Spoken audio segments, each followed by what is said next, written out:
Yo, what's up guys, Shujinkydink here, and welcome to a video all about flawless blocks.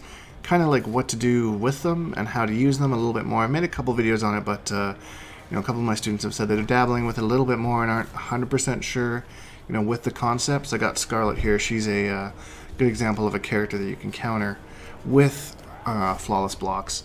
So because she does have a lot of strings that have, they're slower, they got quite a few gaps in there, and she doesn't really have fantastic ways to kind of cover those gaps outside of Blood Tentacle, which can be kind of risky at sometimes. So I thought she'd be a good beginner character, and if you haven't really practiced flawless blocking yet, I would suggest maybe going to the lab against Scarlet and working against her. But let's get started on a couple scenarios you might find yourself in, and if you're new here and you like content like this, then consider subscribing because we make videos every single day.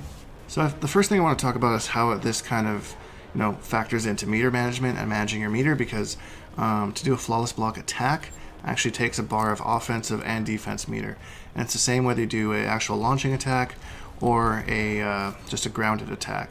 So kind of looking at the damage you get from each option is kind of crucial. So here's an example of what you would get from using like a standard launching attack with Baraka.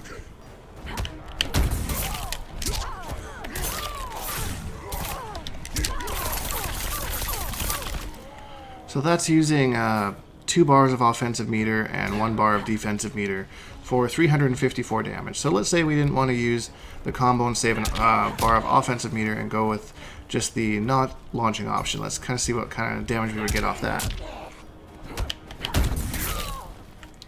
So that regular attack just does 90 damage on its own, but it also gives you frame advantage. So it kind of allows you to take your turn back, so then you can kind of go into a string if you want. If they block all of that, then it does about 130-ish damage-ish.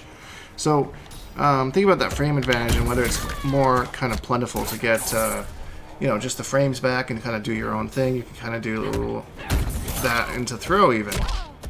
And then you've saved yourself 1 bar of offensive meter, and I've got just over 300 damage. So no, sorry, it's 200 damage. Another reason why I like doing the throws as well is because this is an expensive thing to do. You can see the meter is filling up as I'm doing the throw.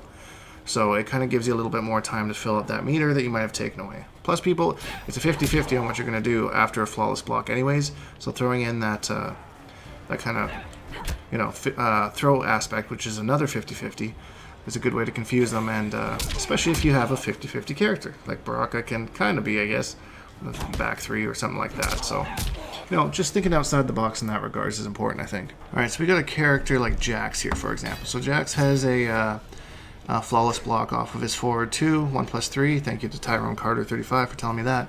I've been working on that myself. So most of the time when I play Jax, I want to save my defensive meter for a wake-up attack.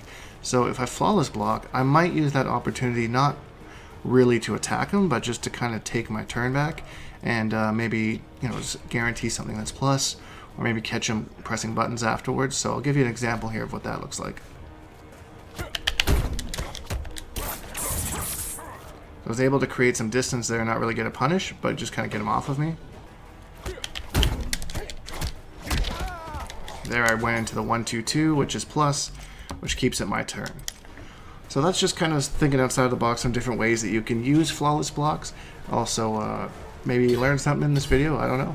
Just try my best. So start off easy with a character that, like Scarlet, for example, and then maybe work on some more specific ones, because the flawless block system is something that's, very, it's going to be very big once you kind of transition from, beginner level to more advanced.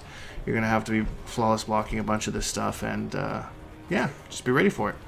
Anyways, guys, hope you enjoyed this video. If you did, leave a like, because it really helps me out, and subscribe, because we make new videos every single day. #BigDinkEnergy, and we'll see all you guys next video.